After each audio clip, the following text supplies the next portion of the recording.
Antay kong Mike, yung mga numero na kanina na naka-flash sa kanilang mga presentation mula 2005 hanggang 2026 ang mga transaksyon ni Vice President Sara Duterte. Ano mo doon? Basa mo doon po. Meron ka bang question marks na marami doon sa kasi ang pinapalabas nila hindi pala bilyonaryo pala itong si VP Sara.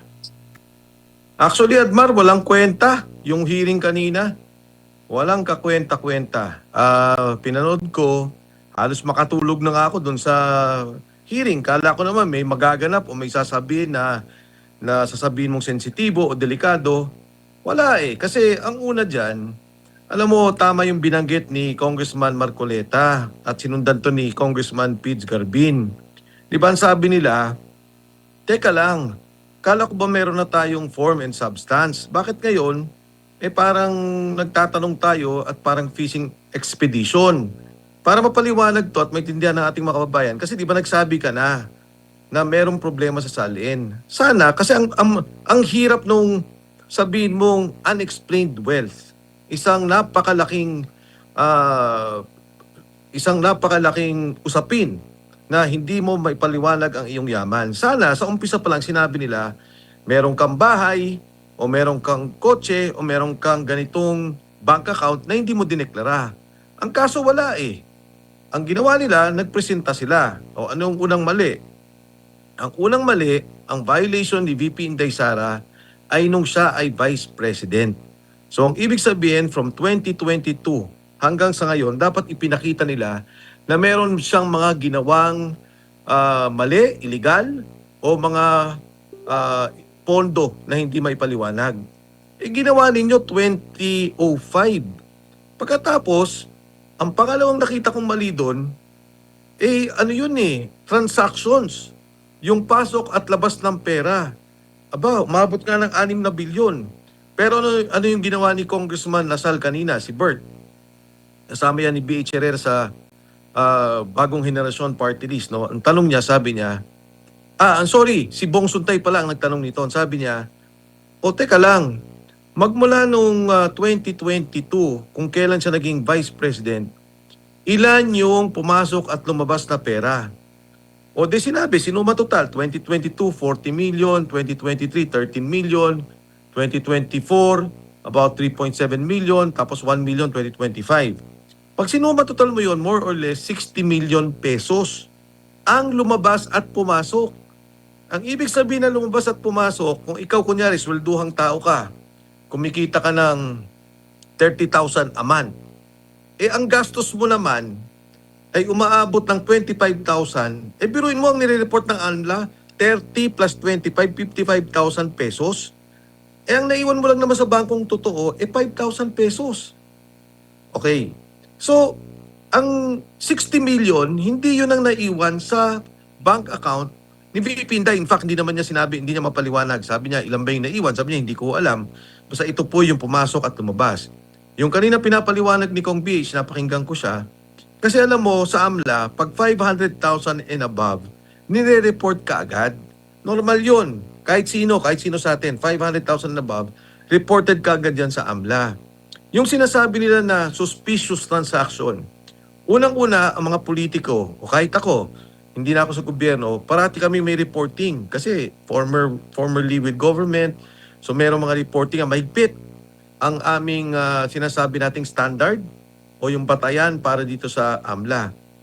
So hindi ibig sabihin may pumasok na pera, illegal ka agad. Di ba? Katulad, narinig ko yung binanggit ni Kong BH, paano kung may nag-ibenta o binigyan ka ng pera ng tatay mo o kung sino man, o may nabenta lupa, naghati-hati kayo, o may isa kang negosyo na meron kang dividendo.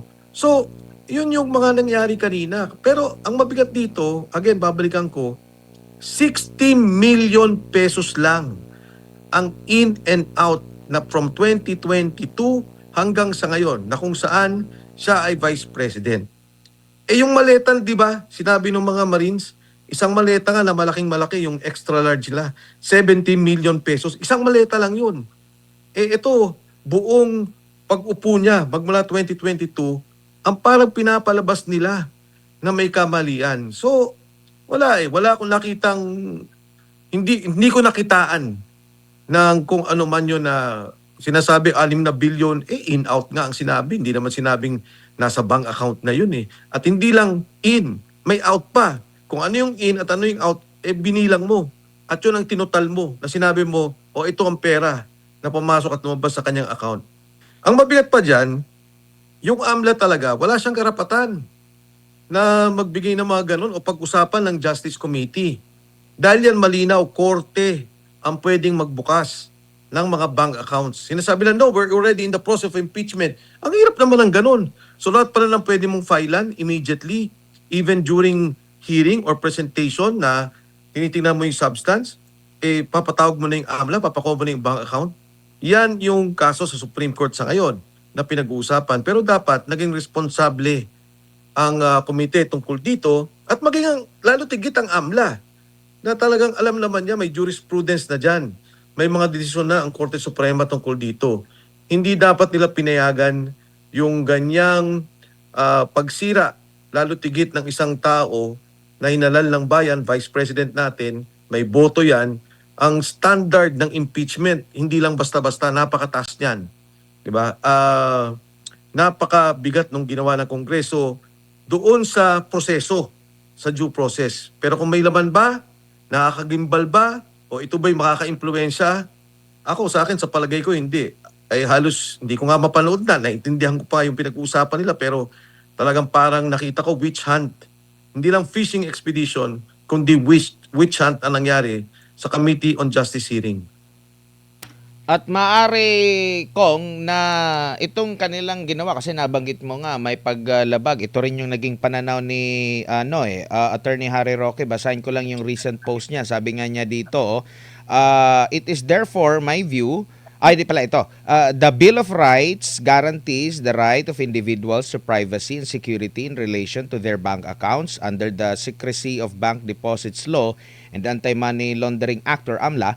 Judicial authorization is required before bank inquiries or examinations may validly be undertaken by the Anti-Money Laundering Council. It is therefore my view that the reported disclosure and public dissemination of alleged bank records involving Vice President Sara Duterte, Attorney Manasseh Carpio, if indeed obtained and released without proper legal process, would raise serious constitutional and statutory issues. Such information is proven to have been unlawfully acquired may be considered inadmissible under the exclusionary rule or the fruit of the poisonous tree doctrine.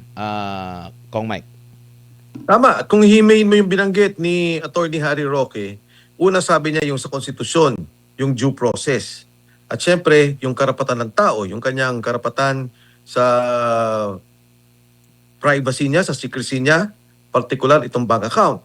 At yung sinasabi naman niyang batas, dalawa. Yung una, yung Bank Secrecy Act, na kailangan talaga maprotektahan ka, no? Maging pribado yung mga ganitong bagay. Dahil ito yung karapatan mo. Kahit ikaw ay opisyal ng gobyerno at lalo tigit, syempre sa mga pribado. Binabantayan natin yan. Pangalawa, yung sinasabi niya, yung AMLA. Yun yung sinasabi na hindi basta-basta yan. Meron nga tayong AMLA, pinoprotektahan natin yung mga pondo, pero hindi naman to pwedeng gamitin na isang instrumento o i-weaponize ang ganitong proseso katulad ng impeachment hearing para sirain ang isang tao, yung kanyang karapatan bilang isang mamamayang Pilipino, karapatan niya na magkaroon siya ng pribadong pamumuhay o yung mga pribadong dapat niyang protektahan katulad ng kanyang asset, yung kanyang bangko. Ito'y talagang dapat tinitingnan to ng Committee on Justice. Pero kung mapapansin mo, hindi. Ang pananaw nila hindi. Ito ay karapatan namin dahil impeachment na to. Magmula na nagsimula at ito'y magmula nagsimula ang hearing na to, nag-determine na kami ng form and substance. Therefore, ito na ang proseso ng impeachment, which I don't think is the case kasi napaka-sensitibong bagay niyan. Again, ang isang impeachment process, hindi yan basta-basta isang proseso lang na pwedeng mag-file ka o mag-imbestiga ka katulad ng ibang kupinde. Nagtatanggal ka ng isang tao na may mandato. Nagtatanggal ka ng isang tao na may boto. Nagtatanggal ka ng pinakamataas, pangalawa sa pinakamataas na posisyon sa ating republika. At dapat mismo ang Kongreso naging maingat dito. So, maaring kasi nga sabi ng mga nag-question sa Korte Suprema, questionable na nga yung unang mga pagdinig, yung pagsusumpina. Eto madadagdagan pa yung question mark ngayon at baka mas lalong maunsyami ang impeachment laban kay Vice President Sara Duterte. Tama yan. Kasi di ba ang sinasabi naman ng ating mga Korte Suprema, ayaw namin makialam sa inyo. Pinapabayaan namin yung proseso. Pero yung mga batayang karapatan na ibinibigay ng ating saligang batas, lalo tigit yung hustisya, yung proseso, due process na tinatawag, na maging impartial tayo, maging tama, at yung proseso ay tama natin, wag nating i-railroad yan, wag nating gawing witch hunt yan, gamitin naman natin, no? I-practice naman natin. So tingin ko talaga, malaking bagay ang magiging epekto nito sa kaso sa Korte Suprema. Maring idagdag nila to o marahil napapanood na nila yung nangyayari at batay pa lang dun sa na-file, ay gumawa na sila ng desisyon. Pero very critical talaga yan kasi makikita mo naman parang ano ba to, nag-file kayo, ito na yung final nyo, nagbumoto na nga kayo, may sabi nyo, may ebidensya, may karampatang batayan para ipagpatuloy ang impeachment, nag-form and substance na kayo, wag naman ninyong parang gawing fishing expedition na nagdadagdag kayo along the way. Again, kung papansinin mo, paano ko ba ipapaliwanag? Kunyari, sinabi ko na may nakita, o sinabi, itong bahay na to ay hindi kay Mike Defensor. Pero naitago niya sa isang korporasyon. At doon sa korporasyon na yun, nandun yung kanyang pangalan o pangalan ng kanyang pamilya. Maaari pa ako doon kasi meron namang ultimate facts na sinabi, yung bahay na yan, tinitiran niya, kanya talaga yan, pero hindi niya idineklara sa SALN. Pero ito walang kakoneksyon Parang unexplained wealth. Tapos, lahat na lang ng pwedeng makitang unexplained wealth, tingnan natin yung bank accounts, tingnan natin yung SALN, tingnan natin yung lahat ng mga perang pumasok at lumabas. Ang nangyari nga, naghahanap pa sila. Kung sinabi nyo na palang may kaso, di yun na yun. Ano ba yung final nilang kaso actually? Di ba? May pumasok bang pera dito na hindi tama? Hindi naman nila na-approve yun. Kahit dun sa kanina wala naman silang naging batayan kanina, yung sinasabi. Hindi, kasi si Sammy Uy ay isang drug lord. Paano kunyari sinabi ko, may pera si MJ, galing kay Admar na drug lord. Kawawa naman si Admar. Yung pala, may negosyo kayong dalawa, tapos talagang may batayan yung pagbibigay mo ng pera. O hindi natin alam. Pero ang sinasabi kasi unexplained wealth.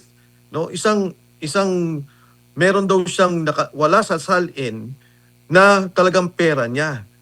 Kung titingnan mo nga, noong 2022 again, hanggang 2026, 60 million in-out pa yun. So ito yung mga bagay na talagang makikita mo, inaabuso yung proseso ng impeachment proceedings. Opo. Tsaka ang iba pa sa mga ginawa sa kasagsagan ng impeachment laban kay VP Sara. Parang ganito rin yung ginawa nila kay dating Pangulong Rodrigo Duterte, yung may nagdeposito sa bangko, tapos may nilabas na mga sandamakmak na mga papel. Nag-resurface nga ngayon pinost nga ulit ni Attorney Paulo Panelo Jr. yung video ng tatay niya na nag-e-explain during that time kasi ganito rin yung ginawa sa tatay niya nung kandidato pa ata sa pagka presidente kung Mike. Same ang pattern pero during that time hindi naman umusad po yun pero ngayon bakit pinapausad nila? Ang dami nang question dati pa. Dapat dati pa umusad na yan considering hindi pa nga presidente during that time si PRRD kung di ako nagkakamali. Alam mo, Admar, kung isa tong hearing na ginawa nila or isang simpleng investigasyon ng isang komite, siguro, hindi ko masabi, mali pa rin yun. Pero kasi ito isang impeachment process. Napakasensitibong proseso na ibinibigay sa ating Kongreso. Yung karapatan, particular ang House of Representatives, ang Committee on